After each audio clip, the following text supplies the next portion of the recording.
Chapter 20, of The Sinking of the Titanic. Written by J. Henry Mowbray. Published in 1912. Narration by Ambience World.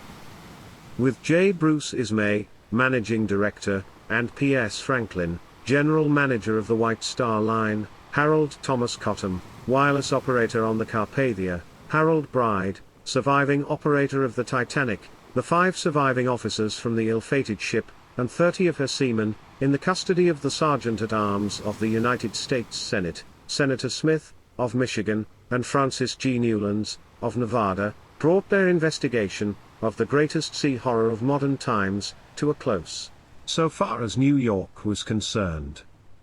When the men of the Titanic, British seamen, had been heard under oath by the committee, they were allowed to return to their homes, where they were subject to the call of their own government. "We must hear the Englishmen first," said Chairman Smith, a few minutes before he and Senator Newlands left, shortly after midnight for Washington, because they need to get back home as soon as possible. "We will be able to get the Americans whenever we want them."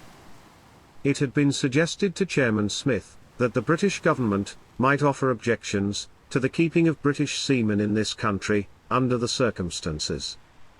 "I am proceeding," said Mr. Smith, just as if there was not the slightest possibility of such a protest. "Should one come, we will deal with it at that time." The committee had in mind the drafting of important legislation as the result of its hearing.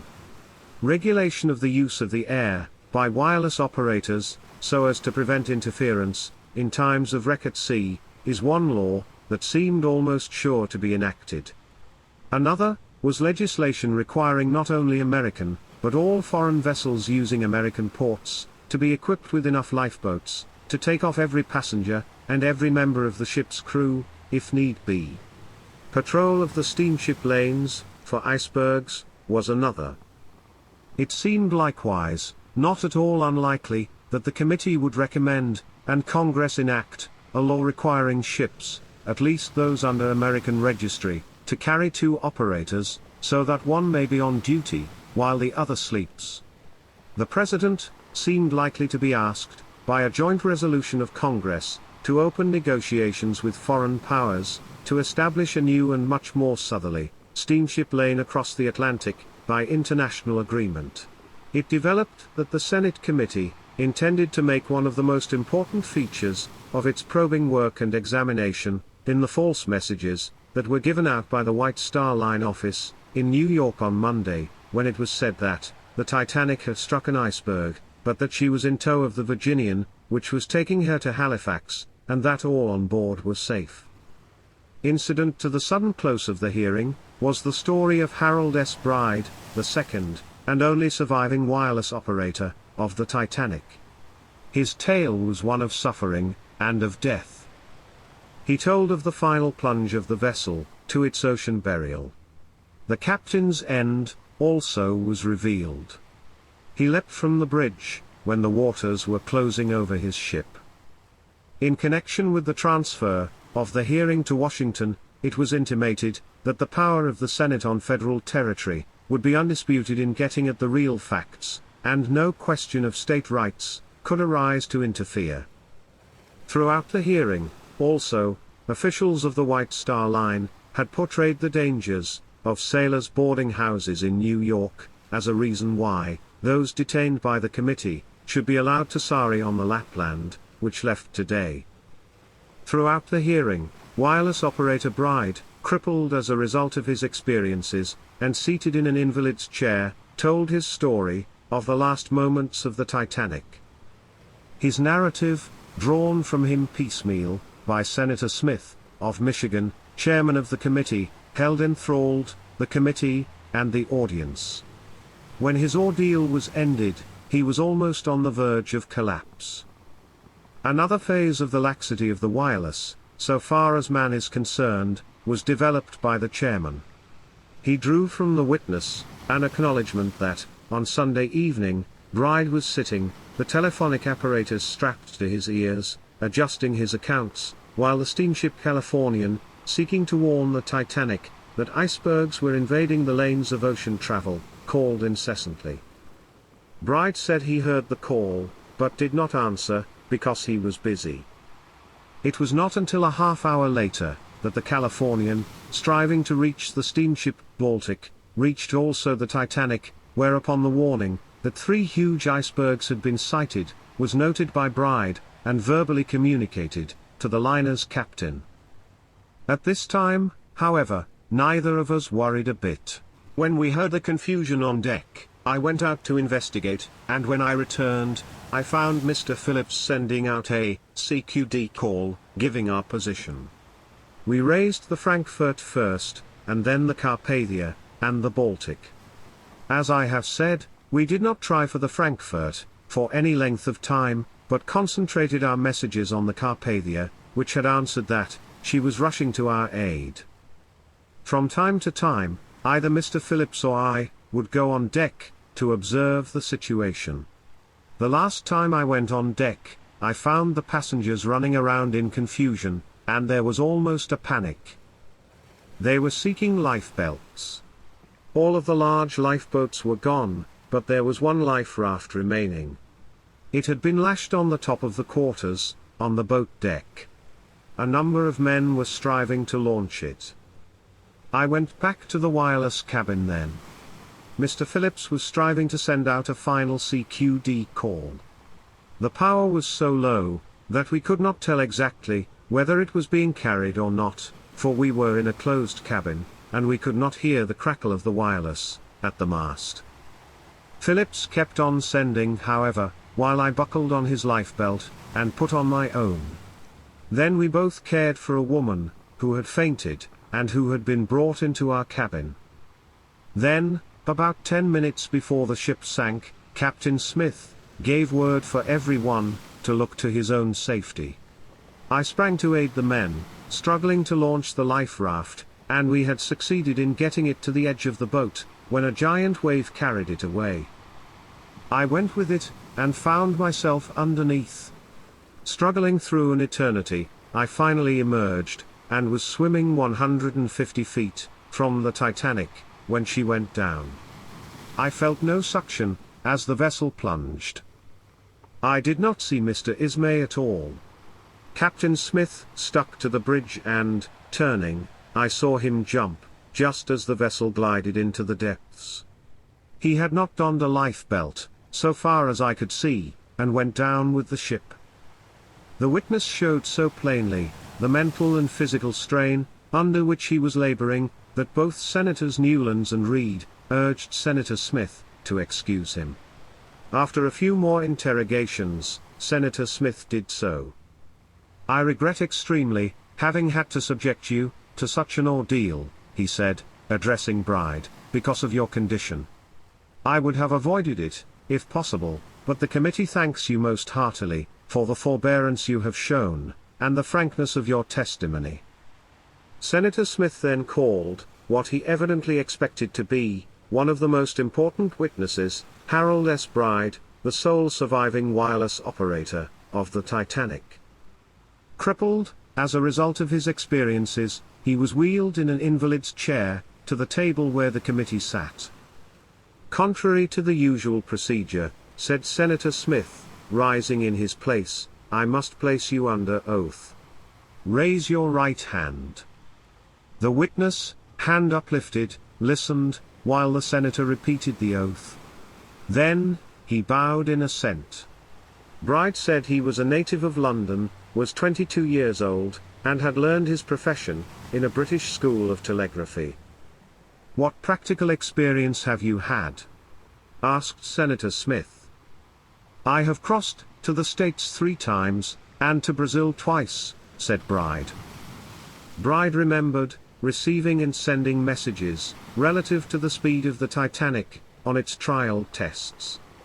After leaving Southampton, on the Titanic's fatal trip, he could not remember receiving or sending any messages for Ismay. Senator Smith asked particularly about messages on Sunday. "I don't remember, sir," said Bride. "There was so much business Sunday." He was asked if Captain Smith received or sent any messages Sunday? No, sir, was the reply. How do you know he did not? Because I see the messages Mr. Phillips takes, when they are made up. Were those for Sunday made up? No, they never were. After testifying he made no permanent record of the iceberg warnings, Bride insisted he gave the memorandum of the warning to the officer on the watch. The name of the officer he could not tell. I know the officers by sight, but not by name, he said. He did not inform Captain Smith. Bride said he was in bed when the impact came. He was not alarmed at the collision, and remained in bed about 10 minutes. He saw Phillips in the operating room. He told me he thought the boat had been injured in some way, and he expected it would have to go back to the builders, said Bride. The witness said that according to arrangement, he relieved Phillips. Immediately the captain came in, and said we had better send out a call for assistance, testified Bride. Phillips asked if he wanted to send a distress call. The captain said he did. I could read what Phillips sent, CQD. How soon did he get a reply? As far as I know, immediately. I could not hear what he received, however.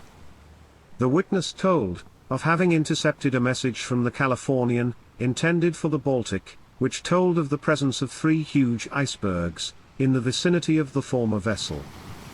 I gave the message to the captain personally, he said. Bride did not take down the message, and could not give its form. The Californian was seeking out the Baltic, and I merely noted that it was an ice report, and told the captain, he said.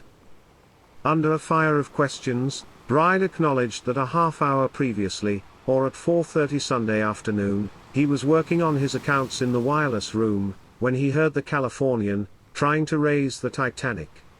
He did not respond, he said, because he was busy. You had the telephone apparatus at your ear? Inquired Senator Smith, in surprise. Yes, sir. And you did not respond to the call? No, sir. Then a half-hour later on, about 5 hours before the disaster, you took the message, when it was intended for another vessel, the Baltic? Yes, sir. In an effort to determine whether the signal CQD might not have been misunderstood by passing ships, Senator Smith called upon Mr. Marconi. The CQ, said Mr. Marconi, is an international signal, which meant that all stations should cease sending, except the one using the call. That was added to indicate danger. The call, however, now has been superseded by the universal call, SOS. Senator Smith then resumed the direct examination of Bride, who has said the North German Lloyd was the first to answer the Titanic's distress signal. Have you heard it said that the Frankfurt was the ship nearest to the Titanic? The senator asked. Yes, sir, Mr. Phillips told me that. How did he know? By the strength of the signals, said the witness, who added that the Carpathia answered shortly after. The witness said that 20 minutes later the Frankfurt operator interrupted to ask what was the matter. What did you reply? The senator inquired. Mr. Phillips said he was a fool and told him to keep out. There was no further effort to get the Frankfurt's position. Time after time, Senator Smith asked in varying forms why the Titanic did not explain in detail its condition to the Frankfurt. Any operator receiving CQD and the position of the ship, if he is on the job, said Bride, would tell the captain at once. Ask him if it would have taken longer to have sent, "You are a fool, keep out," than "We are sinking," suggested Senator Reid. Was your object in dismissing the somewhat tardy inquiry of the Frankfurt, due to your desire to hang on to a certainty, the Carpathia? Inquired Senator Smith. The witness said it was. But under the circumstances could you not, with propriety, send a detailed message to the Frankfurt? Senator Smith insisted. "I did not think we could, under the circumstances."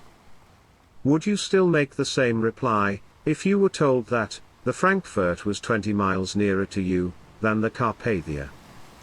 Bride replied, that the Carpathia was then on its way with its lifeboats ready. Mr. Marconi testified to the distress signals, and said the Frankfurt was equipped with Marconi wireless. He said, the receipts of the signals CQD, by the Frankfurt's operator, should have been all sufficient to send the Frankfurt to the immediate rescue. Under questioning by Senator Smith, Bride said that undoubtedly, the Frankfurt received all of the urgent appeals for help, sent subsequently to the Carpathia. "Why did you not send the messages to the Frankfurt, as well as to the Carpathia?" asked Senator Smith. "He would not have understood." The witness said, that before leaving the cabin 10 minutes before the ship went down, Phillips sent out a final C0D. There was no response, Bride saying the spark was then so weak, that it probably did not carry. When Bride and Phillips stepped out on the beat deck, he said, they found persons rushing around, in confusion. They were seeking life belts. There were no big lifeboats aboard at that time, said Bride. There was a life raft over the officers' quarters, which later was lost over the side. The witness then told of his experience in following with a small boat beneath, which he nearly was drowned, before he could extricate himself. With a number of other survivors, he clambered on the overturned boat. One of these was Phillips, said the witness. He died on the way to the Carpathia, and was buried later at sea. When Bride gained the bottom of the boat, he found between 35 and 40 men already there. I was the last man invited aboard, said Bride. Did any others seek to get on? Yes, sir, dozens. We couldn't take them. The witness said, he did not see J. Bruce Ismay, and that the last he saw of Captain Smith, he was in the act of jumping from the bridge, just as the ship went down. He said, he was swimming within 150 feet of the ship, when it went down, and that he felt no suction. Long before the hearing was resumed in the afternoon, crowds besieged the Waldorf Astoria rooms, but few who had not been sought by the committee were admitted. C.P. Neal, Commissioner of Labor, of the Department of Commerce and Labor, and Representatives Levy and Livingston, of New York, were among the visitors. Senators Smith and Newlands conferred after luncheon for more than an hour, and it was nearly 4 o'clock when they reached the committee room. Is Mr. Bride, the operator of the Titanic, here? Senator Smith asked of Mr. Marconi, and Mr. Samus, of the Marconi Company. They told him that Mr. Bride had been sent to a physician, but could be brought back later. The senator said, he wanted to ask the operator several additional questions, but could postpone them. The second officer of the Titanic, C.H. Lightoller, was called by Senator Smith, but was not present, and the third officer of the Titanic, Herbert John Pittman, took the stand. Do you know of your own knowledge whether the Titanic's ship's log was preserved, or taken from the Titanic? Asked Senator Smith. I do not. After the hearing adjourned, Senator Smith made a statement to the press, in which he explained the intentions of the committee. He said, the object of the committee, in coming to New York coincidental with the arrival of the Carpathia, was prompted by the desire to avail itself of first-hand information from the active participants in this sad affair. Our course has been guided solely by this purpose, to obtain accurate information, without delay. If you are enjoying Ambience World's narration of the sinking of the Titanic, please consider subscribing and hitting the notification bell, so that you will not miss out on the next chapters.